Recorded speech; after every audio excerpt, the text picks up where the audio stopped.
Hi, so I'm going to tell you the story of how I got started drawing caricatures. So, this is the order and the way things happened in my lifetime. It's kind of weird making a video like this, but I thought I'd share my journey. This book was introduced to me when I was a kid, maybe 5, 4, I'm not quite sure, but this is one of the first books. In this book, we'll tell you all the techniques how to draw, all these different types of eyes, different eyebrows, different lips. And I felt like I hit the gold mine because when it comes to drawing eyes, it's very specific. And it walks you through the steps and the thinking behind it. All these different types of lips. So I thought, all right, there is no internet. This is what I got, and I think this is all I need. Look at all these different cool types of noses.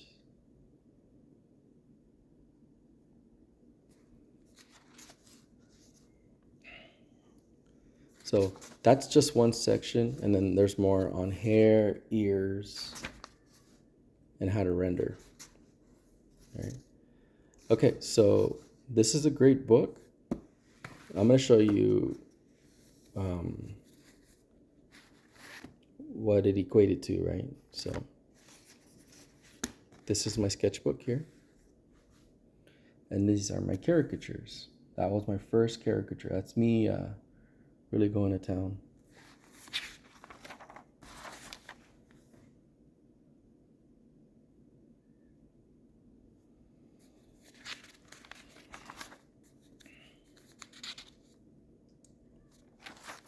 I've always wanted to learn how to draw caricatures. I remember going to theme parks and watching people draw there. And I was just always blown away with how skillful these guys were. Yeah, look. And my dream was always to be a caricature artist.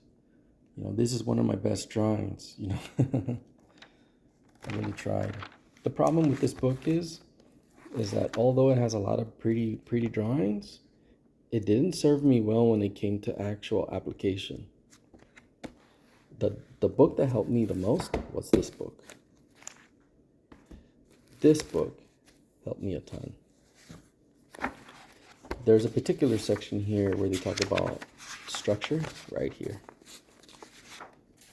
When I looked at this section, I realized, oh, that's what all those lumps and bumps are all about. That's what that frontal lobe looks like. I see that in people's faces all the time. And then when he added the face, eyes, you know, noses and on the skull, I was like, oh, I see. So this just really defined for me, like, how to read people's faces anatomically. And I didn't know I had to go here.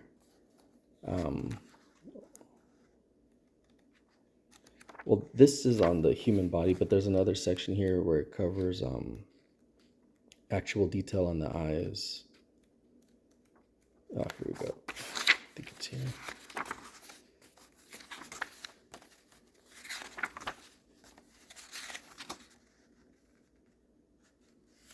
Well, these are on the neck muscles. Let's go to the eye section.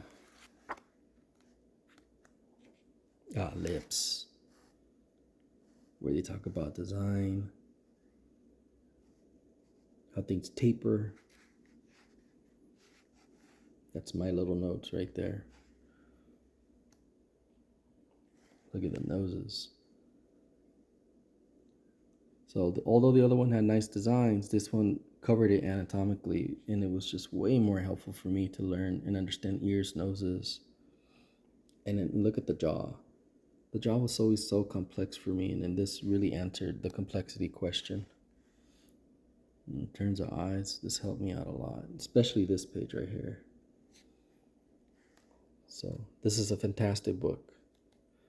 It helped me out a lot. And I'm going to show you what happened. So it forced me to get into the human anatomy. So then my sketchbook changed a lot more, and I started drawing the skull more, and the quest was to go into understanding what I was drawing.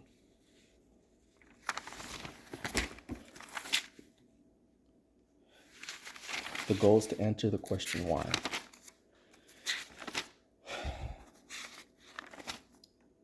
So I was drawing every rib. I was memorizing every vertebrae for the human figure. Okay, so this book, this is some of the most rudimentary drawings that I have where I'm drawing like that. But this book, I actually dated, which is cool. I documented the journey, and I discovered quotes. Simplicity is the last step of art and the beginning of nature. Be soft yet not yielding. Be firm yet not hard. That's Bruce Lee. Michael Landon. You're injured more by success than failure. Perseverance conquers all. Talent is usually wasted, but perseverance will always conquer all. Anyway, so I was watching the Actor Studio, and I ran into a bunch of quotes people were saying, and it's not here, but there was one by Bruce Willis that says, "You're gonna say the wrong things at the right time." Thought that was really neat. So I'm gonna show you the drawings I was doing. Let me see. Oh, there's a crucial page here that it's not here, but that's okay. I'll just show you what I got. There it is, 11/10/98. So here are my drawings where I'm learning the structure. There's a big difference from that last sketchbook. Here's more structure. Although the skulls aren't coming out that well, I'm on the road to understanding. And the drawings are looking a little different now. And then look at, it's starting to pop up. The caricatures are starting to look a little better. This is me trying to draw from the top of my head. This is, I think, what I was doing is drawing from photograph here at the time. 11/23/98. I suck. I was doing some caricatures here, and they weren't great, and I really tried real hard. So back to the drawing board, right? So I'm still like drawing anatomy, trying to exaggerate it. In here, just more studies of the skull. And this drawing was a pivotal drawing for me.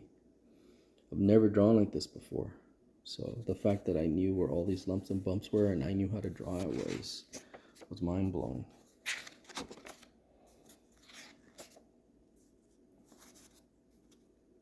Even the arms, everything's looking different.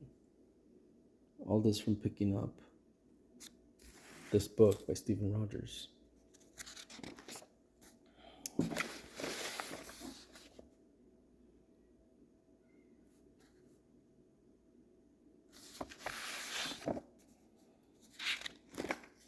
Okay, so here, one of my first caricatures. That's one of Jim Carrey. Not bad, huh? Ted Danson. And this is some guy in the Times magazine. I wasn't quite sure what was going on. I believe I dated this well, here's more.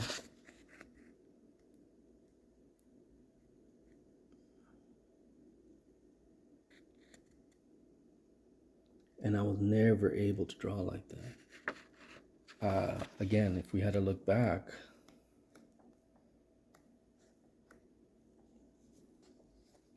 crazy, right? Just from drawing anatomy. Let's see what the dates are. I could have sworn I've dated everything, but I guess not. This is with ballpoint pen. The idea is that I wouldn't erase, and I learned commitment. That's me just learning to render and crosshatch. Let's see here. Do some figure drawing stuff.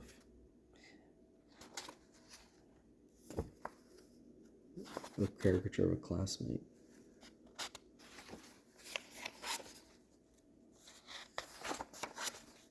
Let's see.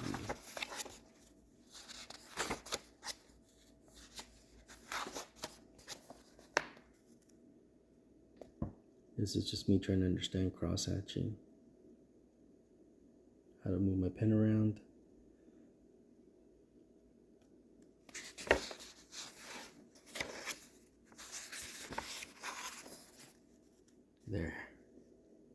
$7,999. Whoa. That was already a couple months. Yeah, $7,999. Oh no, the dates are here. $7,999. Must have taken a few months break between, I guess, from when I did this one. Yeah, even put the time too. Alright. Now I'll just skip through a couple just to show you like some pivotal drawing moments that I would consider our pivotal drawing moments. Kind of passing them by as we speak. I'll just go through every page.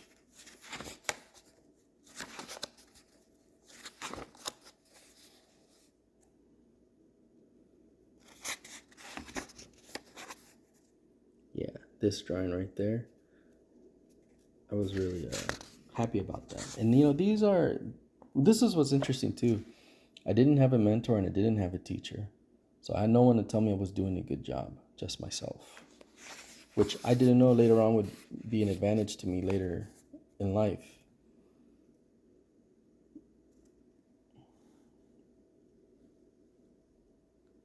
The thing is that I know people today who still seek approval from masters or teachers, but there has to be a point where you approve your own work. And since all I remember is approving my own work, I'm deciding what was, what meant to me to be good drawing or bad drawing. And I think that exercise was helpful for me because I learned to depend on me. Drawings are just beyond, now they're just at a really good level.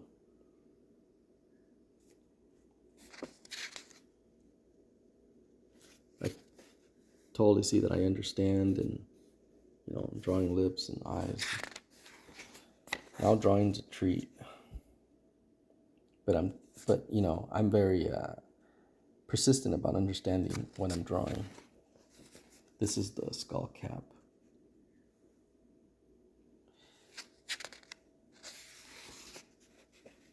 So today I do not have masters or mentors. All I have are colleagues that I talk to. I share my knowledge, but I don't go and seek approval to anyone. I decide when something's good and when something's bad. And that has been a very good trajectory for me. I'm a professional animator and I worked in the industry for over 17 years. And things have worked out quite well with that mentality. And it had nothing to do that I didn't want mentors or teachers. I couldn't afford them, and some of them didn't want to be my mentors. That's a story for another time, but I made it all the way to Disney's, and the mentors there, well, my mentor there was really awful to me, belittled me all the time. But that didn't stop me from keep drawing and keep going. This is a pivotal drawing for me because I didn't know I could do something like this. Although I feel like I had better drawings before it, even this one's better. I felt like that was a big deal at the time. So was this drawing right there.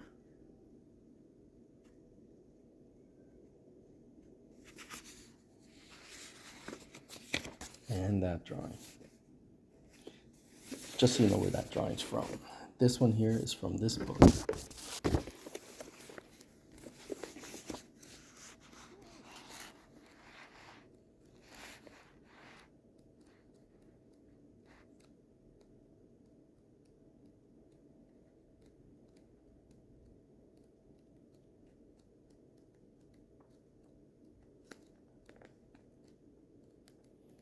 They have pictures of people in here.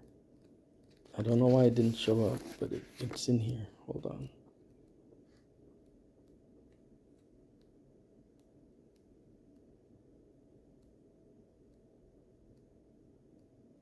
Aha. See? I was drawing a caricature of that guy.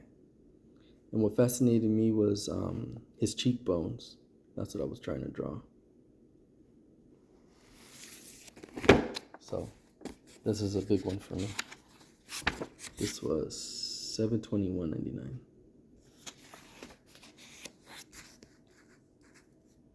This is my studies on the pelvic bone.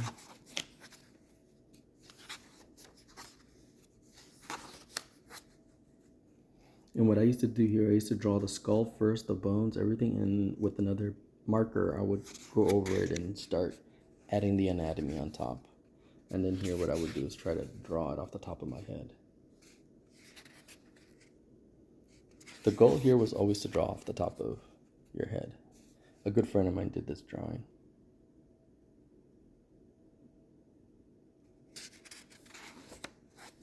And this is my brother. My brother was sleeping. I did this portrait of him. When I did this pen drawing, as soon as I was done, I was trying to write something and I ran out of ink. And so I wrote this little note. Cool thing about this picture is when I finished it, I ran out of ink. 124. Is that 12? 12.24. 124.99 out of ink. So I only had enough for this portrait. It was one of my favorite ones of my brother.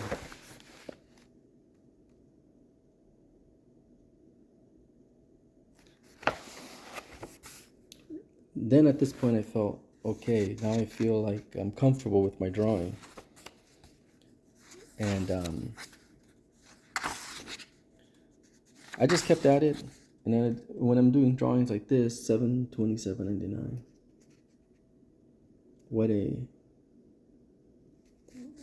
Okay. I've always wanted to draw and render like this.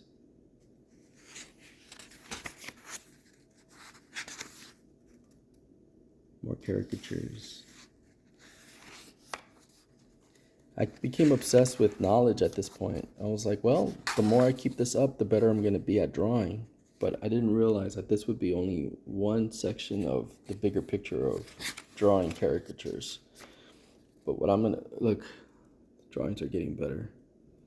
When I'm drawing the skull and the body, everything's looking a little better. Things are looking a little bit more tighter and refined. That's the wrist bones.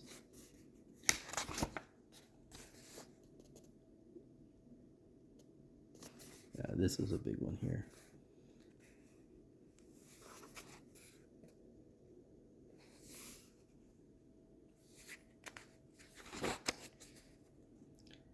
If you've stayed this long into the video, I appreciate it. I'm exposing my vulnerabilities here and showing you how I came from nothing to something. And this is just my own theories. I encouraged myself to do it while everyone put me down. I just didn't let it stop me, just kept doing it. And it ended up being a good journey where I asked my own questions, I solved my own problems, and I didn't depend on anybody but myself.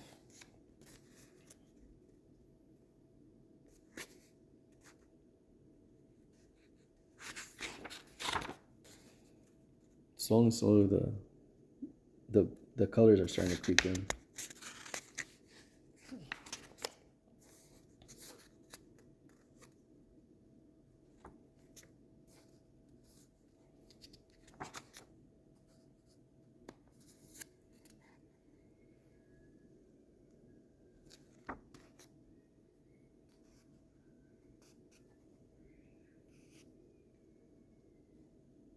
I think here I started looking at apes, at their skulls, and I got into anthropology.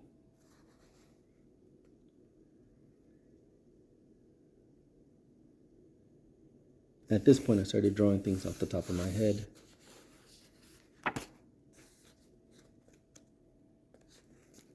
Those little drawings are looking so cool. Look at that.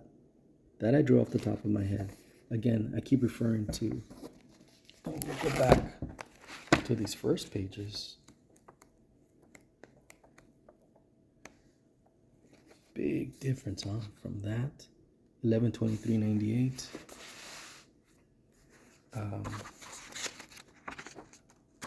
To these drawings, right?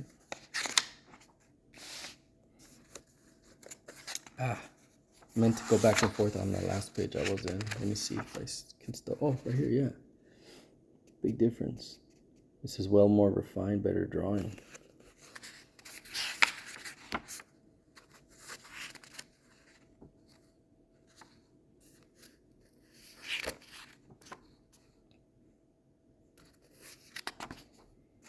Okay, now these drawings are coming around.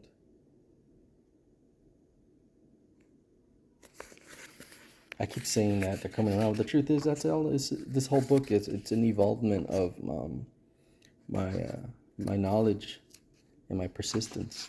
I made sure I try to cover every little nook and cranny when I was studying something.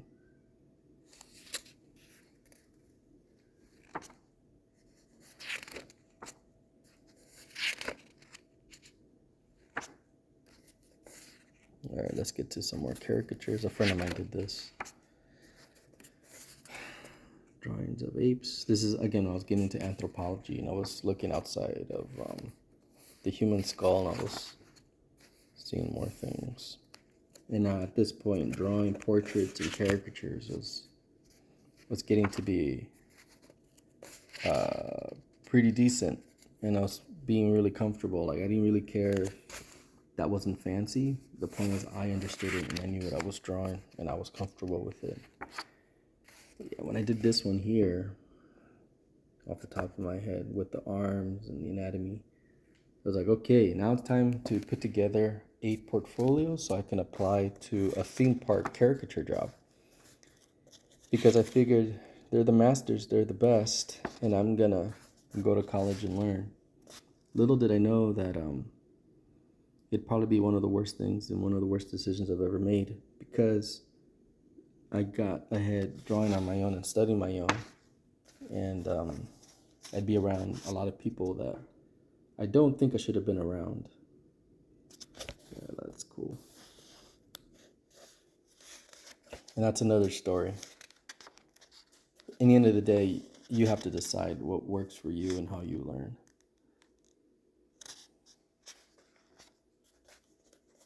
Short story, I would go into drawing caricatures at a theme park, and I would run into really talented caricature artists. But then when you start comparing yourself to them, you start, your confidence starts dwindling down, and you start feeling like you're not that good. And when you keep telling yourself that, you start believing it. And my drawings were getting worse and worse and worse. And I sat there for 6 years until I got it right.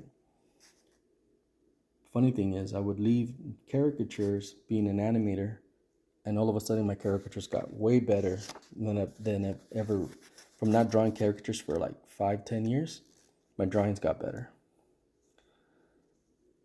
And I didn't realize that I was self-sabotaging myself, being around people who I would see them as better than me, or because in the end, no one's really better than you. You're just different. Oh, this drawing was a pivotal one. I always have these pivotal ones, but that was a big deal. 93.99.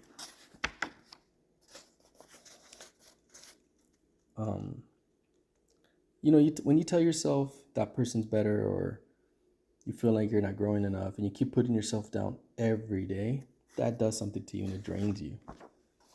And I don't keep any of those drawings that I did within those 6 years because they were all trash. But the ones that I value the most are these drawings where it's a self-journey and I'm approving my own work. I remember doing this drawing, being really happy with it.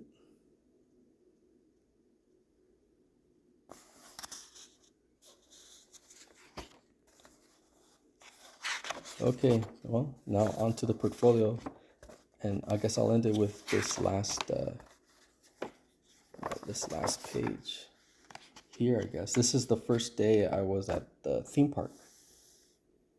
And that's it. From that point on, my drawings would go downhill. They weren't really good.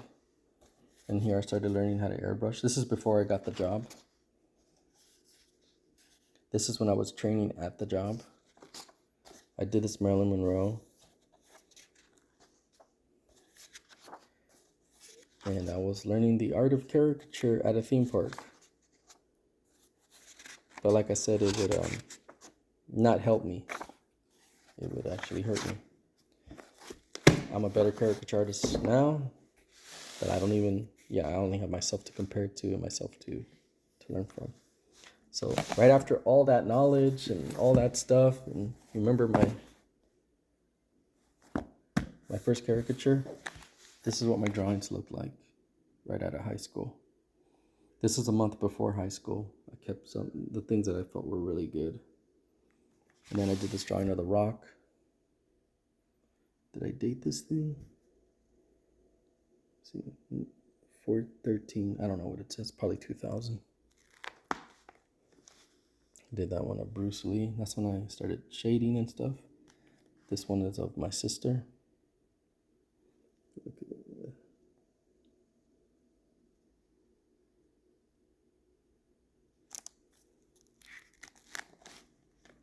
Pee Wee Herman. I believe he passed away yesterday. I did this of him. I did this of Marilyn Manson. Let's see what the date is. 3/17/00. Yeah.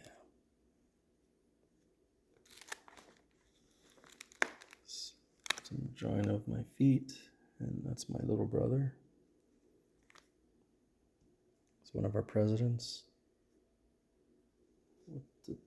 James Buchanan. Danny DeVito. Elvis Presley.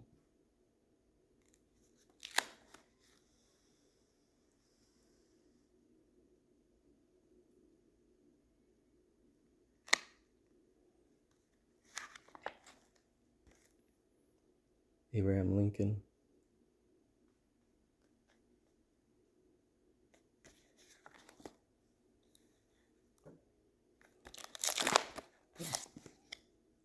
And that's it. After this drawing, I would be drawing theme park caricatures, and they would, like I said, it's, I want to say I regret it, but it's cool.